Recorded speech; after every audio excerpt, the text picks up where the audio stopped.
everyone, my name is Asaf and I'm an agency lead at Google.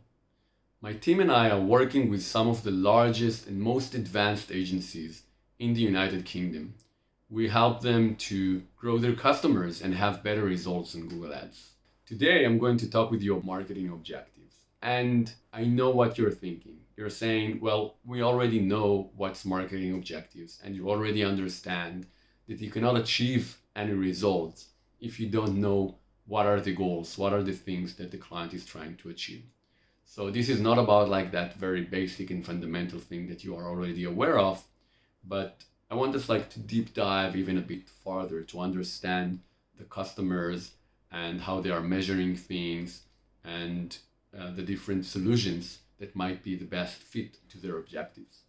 So what we built here at Google it's basically a framework that would enable you as an account manager or would enable your team, if you are managing account managers, to really understand the clients and their objectives better.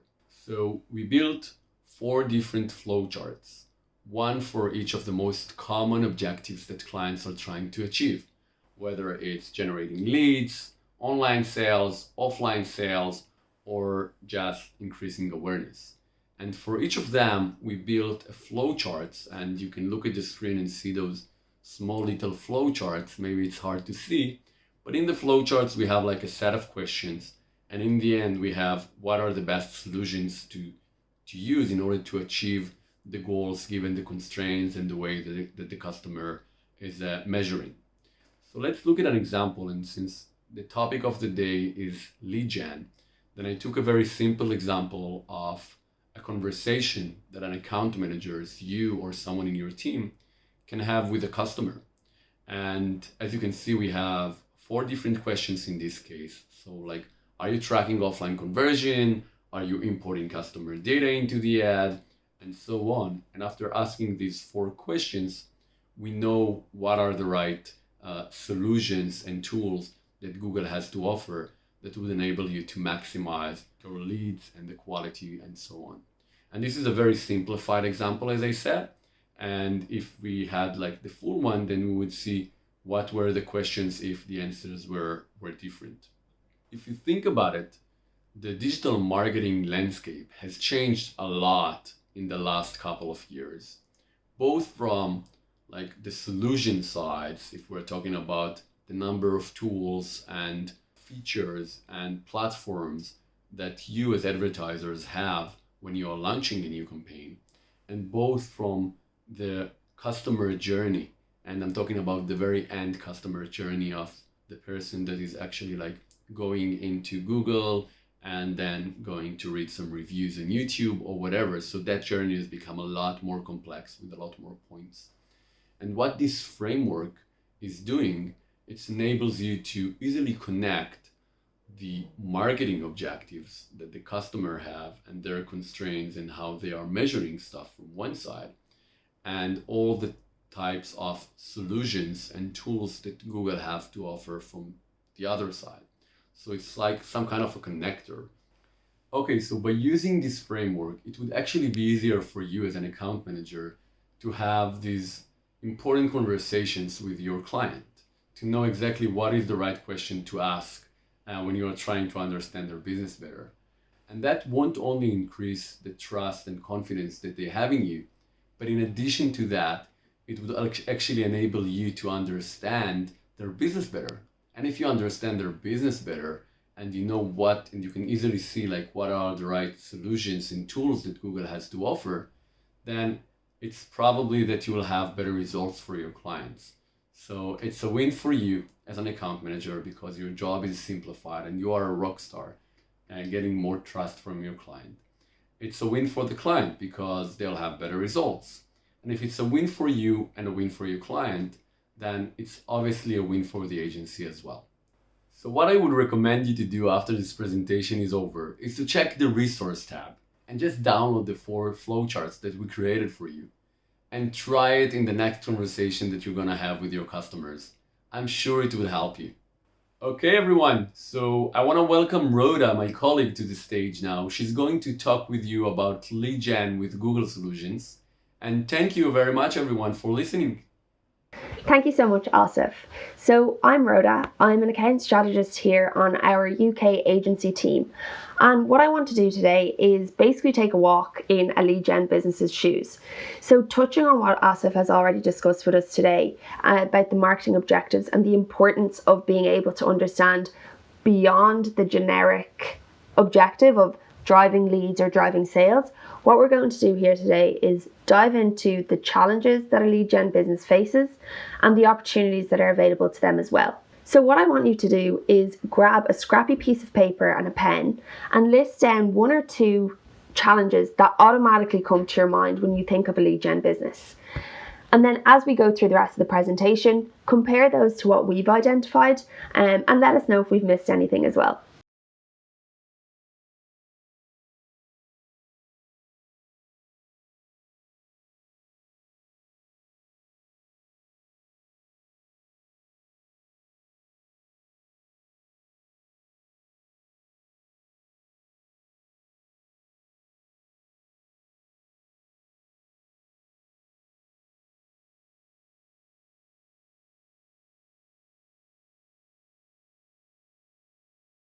So the challenges that we've identified being the top 3 challenges that a lead gen business faces, and ones that I hear day in, day out working with these businesses, is the balance of quality versus quantity, the complex customer journey, and the optimization of the data that's available to those businesses. So when it comes to the balance of quality versus quantity, 70% of lead gen businesses actually say that not only is it one of their biggest challenges, but it's actually their number one objective to drive quality leads. So we really need to be able to tap into how we can drive the best quality leads that we can for these businesses. When it then comes to the complex customer journey, it does what it says on the tin. We need to understand how we make sure that we're there from start to finish on that journey and that the customer ends up being a loyal, lifetime value customer for our business. Finally, we then have optimization. So we have an abundance of data available to us. How do we ensure that we leverage this data in the best way possible and measure accordingly off the back of it? So the 4 main opportunities that I was speaking to earlier that can help solve for these challenges by Google is assets, investment, optimization, and measurement. If we can nail these 4 things, we can drive some really, really great results, which I'll take you through a little bit later on. When it comes to assets, this is just about making sure that we have really capturing innovative quality assets that can help drive that attention of our customer. We then have investment, and this is making sure that we're not just investing any money anywhere, but making sure that we're actually investing the right amount of money in the right solutions in order to drive the right results for our business. Then we have optimization. So when it comes to optimization, it's about making sure that we're leveraging the data that's available to us. And there is a lot of data available to us. Some that we can't necessarily tap into as humans, which is why we need to lean on the benefit of machine learning and ensure that we use those automated bidding strategies and those automated audiences that we can't create ourselves as humans. And finally, then we have measurement. So making sure that when all of these building blocks are in place, that we're actually measuring things as well as we can be. So making sure that we're allowing our offline sales partners to communicate with our online lead generation activities. So a brilliant example of the first 2 opportunities there of assets and investment is with Brillen, who are an eyewear prescription company that have bases across Europe. And what they wanted to do was they wanted to drive more leads for appointments for their optician partners across these European bases. They were already doing a brilliant job of leveraging their social campaign assets to drive brand awareness and to drive awareness across Europe. But what they wanted to do was drive results for their optician partners. What they did was they actually leveraged the assets that they already had on their social campaigns, brought them into Google using discovery ads, and this allowed them to set up as quickly as possible, but also complement the existing campaigns that they had in place with search and display. The results of this were brilliant. They were able to drive a 300% increase in conversion rate with a 20% reduction in the cost per lead. And for their website overall, they were able to drive a 34% reduction in bounce rate. So overall, they were able to drive more leads at a cheaper cost and keep them for longer. Another brilliant example of this then in terms of optimization and measurement is Gusto, who were able to leverage more data and drive better results. So what Gusto did was, instead of stopping at the conversion point of we've gotten a conversion, that's that, they actually imported their lifetime value data and allowed the system of Google Ads to benefit from that data and bid towards it and leverage it in terms of how it acquired newer customers. What this actually resulted in doing is it drove a 127% increase in their conversion rate and a 73% increase in their return overall. So the moral of the story here is the more data that we can leverage, the better results that we can drive. And allowing our offline to communicate with our online is one of the most important things that we can do as a lead gen business. So to tie this all up nicely, what I'm going to do is just take you through an example of a marketing objective approach from start to finish. So what we're going to do is basically understand what is needed from the beginning in order to drive the best results at the end.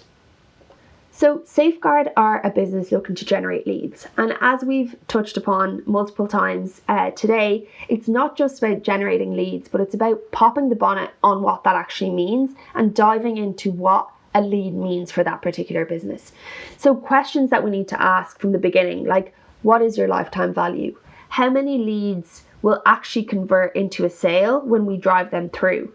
This type of information then allows us to be able to match the right solution to their objectives. So understanding whether they need to leverage automated bidding strategies, if they need more of a communication between their offline and online using offline conversion tracking. And overall, this will allow us to then generate much better leads for the business as a whole. So that's everything from me today. I hope you all found it useful, and I'm going to hand you back over to Asif now. My team and I are working with some of the largest and most advanced agencies in the United Kingdom. And today I'm very happy to have Julio and talk with him about his agency, Hallam. And the reason I'm so excited is that because before joining Google, I actually had a startup for 4 years and we were heavily dependent on lead generation for our own business. And previous to the startup, I had a digital marketing agency for more than 10 years, and we provided a lot of leads to many businesses. So I'm excited because both agencies and lead generations are very close to my heart. Julio, it would be great if you could tell us a bit about yourself and about the agency and about Hallam. Hi, Asaf. Thank you very much for having me. I'm really pleased to be here today. So my name is Julio Taylor. I am the CEO of Hallam. We're a digital marketing agency based in Nottingham in the UK, and we're a Google partner agency. Our focus as an agency is strategic, integrated marketing campaigns. We have a strong focus on lead generation and e-commerce mostly. And my role as CEO at the agency is a strong focus on product development, innovation, and supporting the teams with new technologies, new ways of doing stuff. And I'm very much focused on the future of what we believe the future of marketing to be. Perfect, Julio. So what are the most common challenges that lead gen clients are facing? So this is a great question because we've been focused on lead generation for many years. And I would say the biggest challenge that we've always had to face in lead generation is trying to close the gap in attribution between online and offline sales, especially in the B2B space. There's always a lot of guesswork and a lot of faith, I guess, involved in whether marketing campaigns are working or not. So the ability for us to close the gap between those two spaces is very important. I would say a second thing that's really important as well is trying to manage the complexity of all of the different touch points in these multi-moment experiences that we try to create in integrated campaigns. The attribution of all these different touch points and how these things come together is always a challenge. So for us, the question is always, how do you tie everything back together? How do you bring this entire ecosystem of interdependencies back into something that makes sense? That's a unified way of looking at the data and looking at where the sales are actually coming from. That's always a big challenge for lead generation clients, I would say.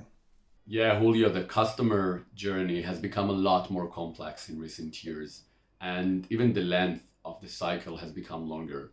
How are you approaching in your agency with that challenge? So that challenge has been a challenge for a long time for lead generation customers, but I would say it's becoming more important than ever right now with the impending recession or the ongoing recession. I think the barriers for a lot of lead generation clients are getting higher. Their customers are expecting more from them. So we focus on three main things. One is making sure that we're looking at the right data and we're finding meaning in that data. We're finding patterns and we're able to make the right decisions by taking a really unified and holistic view of the whole picture, and that we're able to look at every touch point in that customer journey, that multi-moment experience that we talk about. We have to be in all of those places now. So the amount of complexity that we have to bring together is the focus for us. Secondly, I think we need to really help our clients cut through the noise. So despite the fact that there's a recession and there are market conditions that are making lead generation more challenging, I think there's also more investment, there's more competition, and I think there is almost a little bit of an arms race in terms of everybody trying to climb, to the same peak. So a big part of the job that we have to do for our clients is make sure that they are meaningful and memorable in their experiences, and that we're able to balance persuasion and precision to create really great experiences that are targeted in the right way.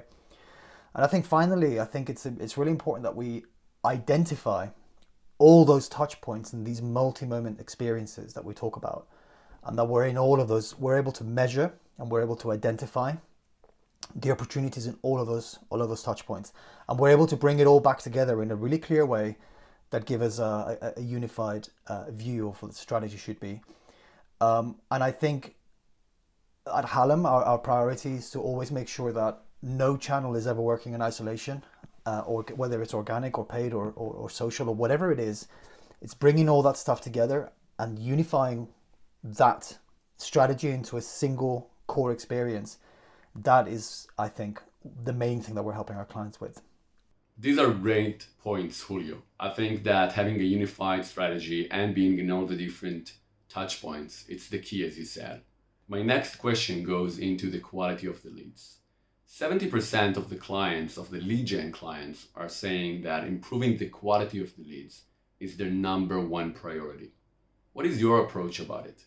There is a strategic response to that, and there is a more technical, more like execution-led side of things.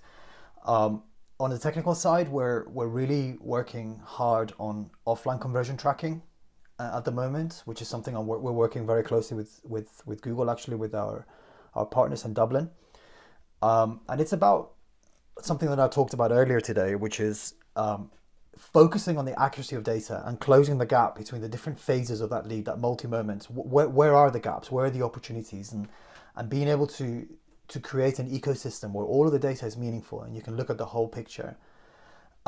With so much growing complexity and so much at stake and so much of traditional business moving online, I think the accuracy and the effectiveness of lead generation needs a bit of a rethink. I would say agencies, the best thing that agencies need to do is to evolve beyond a focus on execution and short-term metrics and become strategic partners. Think about the outcomes. What is it that your client is actually trying to do? It's that they're not that interested in the metrics that we think are exciting or that we think are great. Well, they actually want a profit, or they want to grow in a certain country. And I think if you align your entire strategy behind theirs rather than your own metrics, I think that's the way to go. I would say there's something I read something recently in a McKinsey report, and they were talking about, it's about marketing with intent. It's like, what is the purpose of what you're doing? It's not just the technical complexity of the achievements that you've had. What is the purpose? What's the intent behind it? And Hallam's focus, our own agency's focus, is unifying all of this complexity, bringing it all back and tying it straight back into the business outcomes that our client is asking us to deliver. And I think as long as we keep that razor sharp focus on business outcomes, I think the results improve. But it has to be backed by really good quality data, that thinks about the entire, that what you were referring to before, the sort of long buying journey. We have to be in every single touch point of that journey, and offline conversion tracking is a great way of doing that. Yeah, I think that we discussed about it a lot today, that really understanding the true marketing objectives of your clients and be with them until the very end of that journey makes you a true partner and enables you to perform a lot better. So this is great. Can I ask you, how are you actually taking all the data from CRM or other tools that your clients are using and actually get insights from that for your marketing strategy? So one of the things we've done is we have built a technical department at Hallam that focuses on, which is made up of data scientists and developers, and their focus is on the technical implementation of all of these different data sets. So some of the things that we're doing is we're building technical solutions to integrate our customer CRMs with Google Ads, for example, so that we're able to close the gap between advertising attribution and the offline sales. Other things that we're doing is we're also integrating with analytics on a wider level, so that we're able to look at leads and close sales from other sources, whether they're social or phone calls or whatever that is.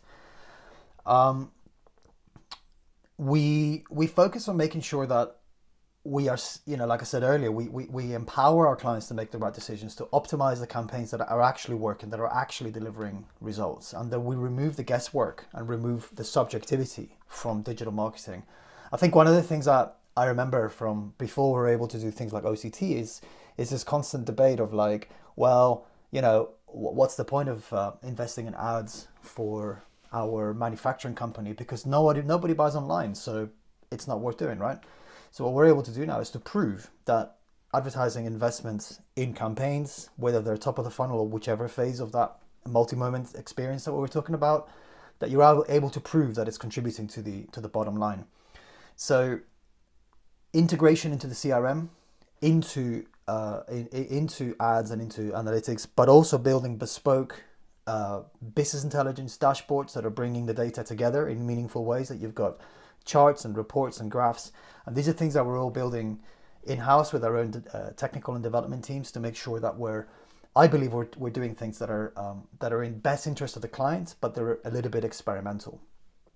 The last thing I would say on that is there is a lot of challenges. One of them is the fact that CRM can be very inconsistent. The amount of access that you get to the data, the APIs, they're very unpredictable. So there's a lot of difficulty and a lot of bespoke and consulting involved in getting this right. But once you get it right, I think the depth of data that you're able to get and the precision of the decisions that you're able to make I don't think it's ever been done before. So it's a good place to be if you get it right. Perfect, Julio. My last question for you is, what are you most excited on the lead gen space? So that's a good question for me, because I'm excited about a lot of stuff in the lead gen space. I think first of all, I'm excited about the growth of investment and the growth of spend in the B2B and lead gen space, and also the growth of the growing digital maturity of B2B and lead gen businesses. I think it's a really great opportunity for us to be involved in something that's growing, that in my opinion has been underconsidered, underdeveloped for a very long time. I would say there's a lot of work to do still. Things like offline conversion tracking and integrating CRM with ads, all of that stuff, a lot of that stuff is very nascent, very embryonic still. So it's a really great place to be if you want to experiment, if you want to try new things. I find that interesting as a professional in the industry. But I think from a business point of view, I would say that there's an opportunity to be bold. If you're a brand and you're in the lead gen space, there's an opportunity to be bold, to experiment, to take a chance on forward-thinking technologies, forward-thinking people, and really forge ahead where others are probably not willing to go, because they're perhaps waiting for things to return back to normal. Connected to that, I would also say that there's an interesting convergence between improving technology and also a permanent change in the behavioral patterns of consumers and buyers. I would say some of the things that lockdown have brought along, we were talking about that previously, has changed the behaviors of people at home, the way they buy, the way that they prefer online shopping and so on, those habits are moving to the workplace, to B2B, to lead generation. So I think adopting some of those complex online strategies, those multi-moment experiences, that I think will pay off. I think those who are willing to be bold and to take a chance on, I would say, the future of lead generation, I think will get those dividends, the dividends of that digital maturity. I think they will be very well rewarded if you're willing to be bold. That's what I think is exciting about it. Well, a lot of things to be excited about, Julio. Thank you very much for joining us today, Julio. I really enjoyed our conversation, and I think that seeing you as an example for an agency that is actually growing during the pandemic is a really, and taking maybe the lead gen to the next step is something that can be super interesting for other agencies as well. So thank you very much for sharing your perspective. Well, thank you so much for having me. It's been a real pleasure to be part of it. Thank you. Okay, so thank you very much, everyone. That concludes today's sessions. I hope you enjoyed it. And there are two things that I want you to do, please, if you can. So one is you have the resources tab at the top where you can find a lot of materials and information that would be very useful for you. The second thing is an ask. If you can go to the feedback button and just give us a feedback so we know how to improve and how we can get better for next time, that would be very useful for us. So thank you very much and see you in the future.